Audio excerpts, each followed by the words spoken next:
Hey guys, I'm here with Jörg Molt from the Satoshi School, and we just had a very lengthy chat about Bitcoin, and at some point I realized that I actually need to get this on camera. So what I'm gonna do right now is I'm gonna try and repeat some of the questions that we already discussed, because you gave me a lot of kind of good tips and things that we should know about Bitcoin. And let's first start with my question. The first question that I asked you was about the forking, and is it really happening, and do we have to be afraid about it, because it was very recently that it was all over the news, and many people panicked, many people switched to altcoins because we thought it's almost happening immediately, like an imminent threat or something like that.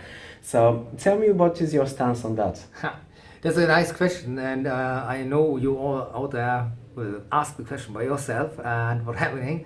I tell you, and I swear to you, and we can bet on it, it will not take place. Why it will not take place? He can explain you, not the way I do, but I try to explain you. I'm coming of the times where the first Bitcoins are mined, and I meet Charlie Schramber, known, and all the guys all around, and also I know Roger Ver by heart. So this is a thing about money. We're talking here about money. Roger Ver doesn't want to afford SegWit or something like this, because if you go the old way, going through the miners, they get mining fees. Roger Ver is a Bitcoin Jesus called, but he got many people who get mining, but mining is business today. You get a lot of money with mining fees. And if SegWit is activated, SegWit always gets mining fees, but the coin is not going to the miners at all, another way. So they argue about mining fees, but the Bitcoin is not a mining fee. The Bitcoin is a currency, and we have to speed it up. And when we hard fork do, we see on Ethereum what happens with a hard fork. And believe it or believe it not, Roger Ver has over 450,000 Bitcoins lying around, and he won't do a hard fork. I talked to him. He's a little bit selfish. In the last times, you don't know me, or you don't know Roger at all, yeah? It has calmed down, and a new generation for Bitcoins is coming, like my friend here, and something like this, yeah? You're all ticking another way than me, or something like this. And Roger Ver, what he has done, he said, I will come up on the stage again. Yeah, and that was a big chance. And the big chance was, we have only two solutions: make a block size upsize, or we go to SegWit. And he said, okay, we will block size update. It is a matter of hard fork. You have heard, yeah, and then we have to change. But now we are in a situation, we have BTC.com. BTC.com does something real awful. They programmed a core, yeah, they do mining and create own blocks. They send it out, they have to prove it, but they can reject all the other blocks that not is, and more miners use the Bitcoin. And if you have Is that a soft fork? That's a soft fork, yeah. That's right for soft fork. Yeah, we activate it per soft fork. Each miner can the software do on his own computer.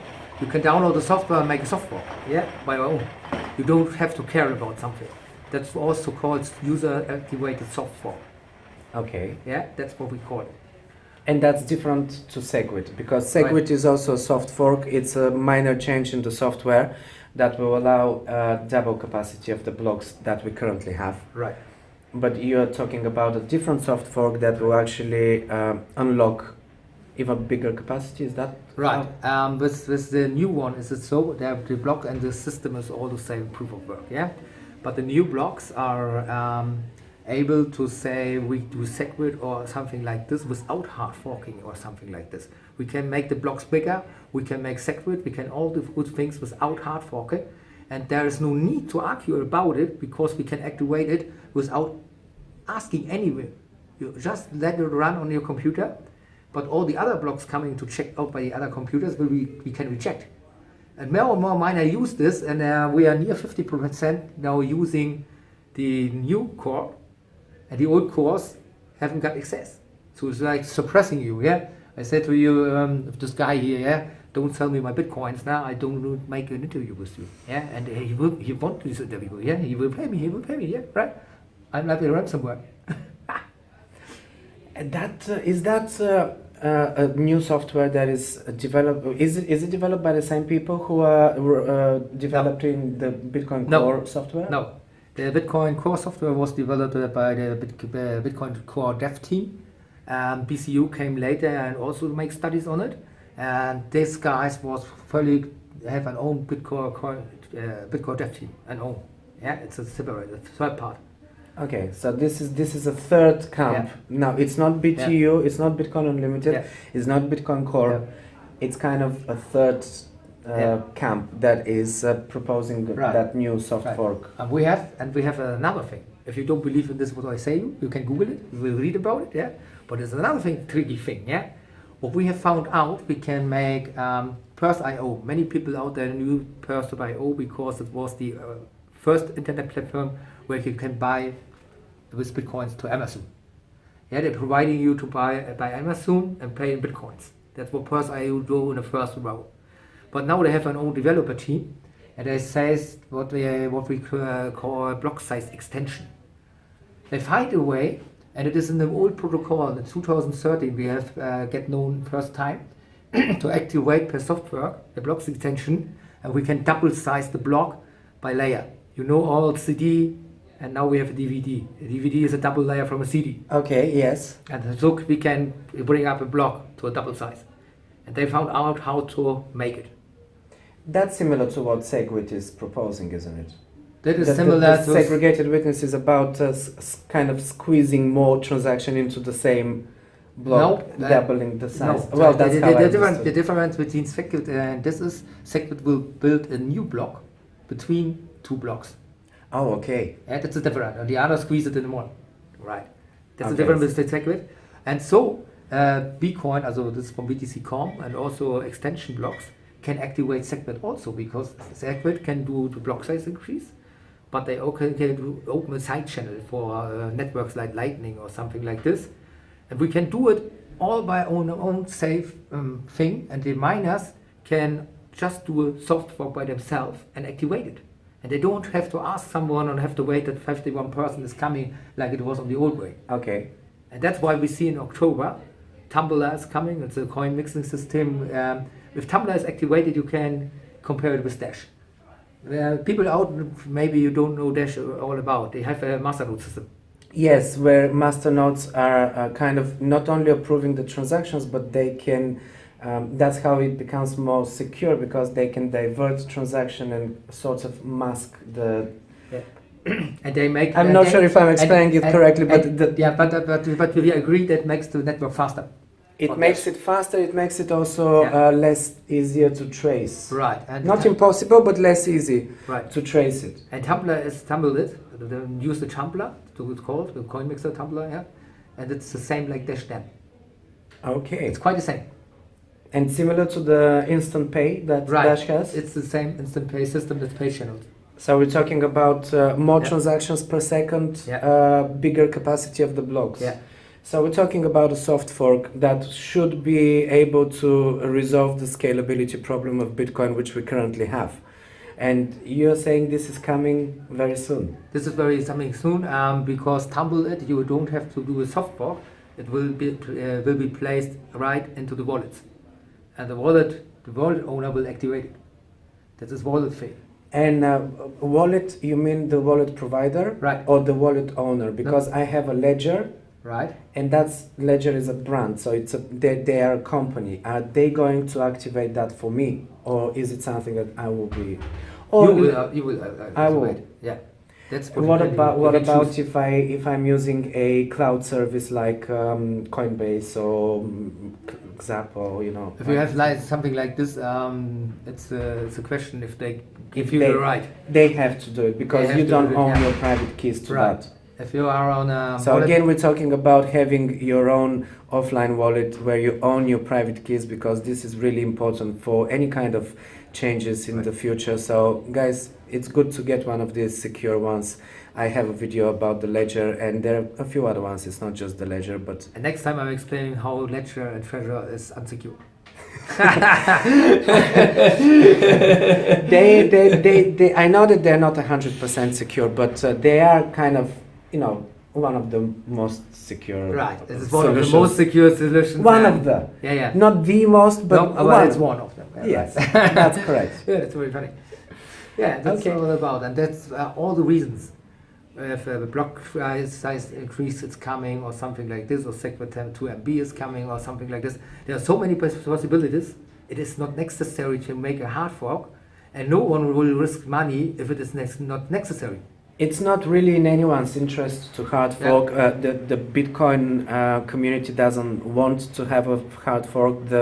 Most of the miners don't want to have a hard fork. Most of the nodes and the users and merchants are also, people who are already using Bitcoin. They don't really want it to change. So yeah, I guess we're probably safer to say that if this gets approved and if it happens, then we're probably looking at a safer future for Bitcoin. I would say we are probably safe to say the price will go up again. Right. Because right now the price was down mainly because of that talk of the hard fork being quite possible, and I think we're kind of behind this now. Now, tell me a little bit, you're running the Satoshi School, and tell me what is the mission there? What are you trying to do? And you're trying to spread not just awareness of Bitcoin, but you're also looking for teachers and stuff. Right. So let's talk a little bit about that. Maybe one of our viewers will be willing to get involved. Yeah. Okay, what is Satoshi School all about? Many of the people outside have forgotten why we have Bitcoins. Bitcoins came out in crisis, yeah? But Bitcoins are not used to be like trading or something like this. This is some guys very nice. He make a lot of money with them, yeah. But the old thing of Bitcoin is we can get people in a system which is running by the people, not by governments or by banks. That's we are decentralized. No one can stop Bitcoins. We have over tons of millions of computers running the systems, yeah. And if you're going to try to shut it down, do you know where I am? No. So you see, you can't. Only one computer is running, everything is okay. So what we can do, we can go to Africa, Afghanistan, or wherever we go, we can give them, the people money and give them the possibility only by mobile phone access to a real network where they can change money into real goods. Yeah. That's what many people can't do in the world. They can't. If you go to Russia or something like this, you can buy everything. We can buy because we are coming from England or from Germany or something like this, but the people there can't afford it, it's too expensive. Yeah? Right. And we teach people how to use it, and we teach people all why it is secure. When most of the people are asking like him, how will you be sure that no Bitcoins will be stolen or something like this, yeah? And then when they have agreed this, then you will understand what is coming. We have smart contracts, we have everything, and we are fighting for a decentralized world because you know all about Ethereum. Every time I go there, my friend Hans has heard about it now, I go there and show them how I hack Ethereum live at the stage. I can do it immediately.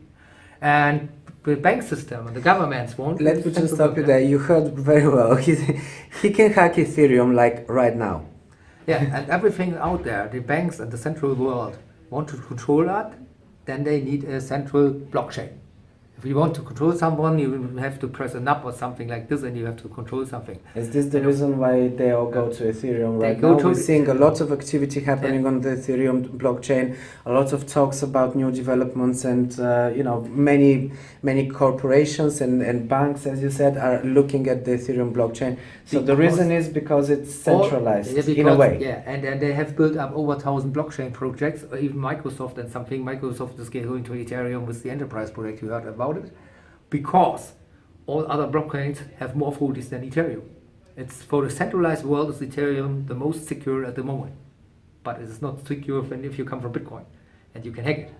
But that's the run we see, and that's why the price is going up, because big companies going into Ethereum and make things on it. Yeah, but think all about it. At least, what can a different blockchain, what a Bitcoin blockchain can't do?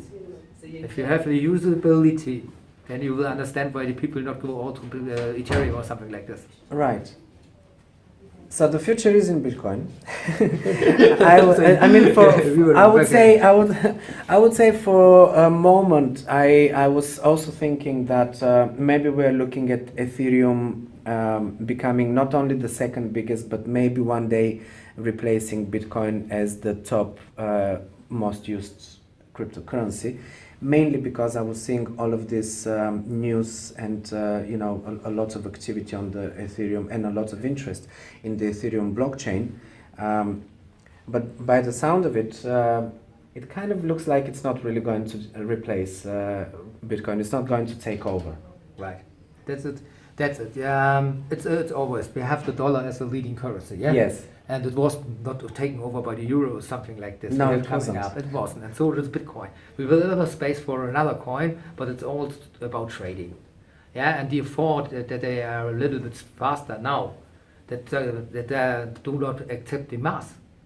If it was the big reason, all will go there. But we don't see that all they go. Only the financial sector is going there. And that's what we're talking about in our school. That's what we have a school to clear up what it is all about and see the whole thing and see it from above. In my opinion, it's no matter if it's Bitcoin or some coin sometimes, yeah? But Bitcoin is since 8 years and we have an infrastructure. We can pay with Bitcoins, we can do it, and with other coins you can't. Yeah, you can go to an exchange or cash it out, but you can't go to the local seller and say I have an ATM and a Visa with Bitcoins. True. They're not yet gotten to that point. Do you not think? I kind of anticipate that Dash will do it because they've been talking about becoming the PayPal of cryptocurrencies. Yeah. So I can expect that at some point they might bring a system where you will be able to pay with Dash. Dash is already building up ATMs. Yeah. At the moment it comes out. I think it's going to be very soon that we're going to see that. Dash has a strong community. Dash comes from the dark coin, you have heard about it, yeah? And the community is very strong. We will watch what happens, tumbling is going on, and Bitcoin is quite the same like Dash. Well, I'm very, I'm waiting this and look what's going on then. But I think this community is very strong, and if it's a coin out there who can be the second become, it will be Dash. I think it will be Dash? And not Ethereum? Not Ethereum, I think so, yeah, because I'm depending all on this Ethereum. But Dash has more affordables. Yeah, it is more secure. It's you can make transactions in the dark and something like this, and that's all what Ethereum is about. Right. Okay. Well, this is all good news because I was also really rooting for Dash, and only recently when it went down, I started doubting it. But it sounds like it's on the right track, and we probably still have a good future with Dash. You also have a Facebook group. Right. We have a Facebook group. It's called Satoshi School. You can watch out for it. Come in it. I'm going to add the link below the video so you can find it in the description. Most of the articles are translated in German, but the articles are also on itself in English. And now when I have my friends here from England, I will start to make the webinars also in English for you. And don't hesitate to ask if you have questions or go through him. He will ask me something like this. It works. We're looking out for teacher for our school, and if you feel free to join us, come over here. And this nice guy has all the contact dates. Yes, you can either contact me on Facebook, or I'm going to put the link as well to your Facebook and to your group. So great. Thank you, Jörg, for your time, and thank you for the chat. I hope this is helping you guys, and then you found something interesting in this conversation. And follow the other posts and the other videos. I'm gonna do more videos on the topic. And last thing, get out of the banks, get out of the currency, get into digital currency. Absolutely. Go for Bitcoin.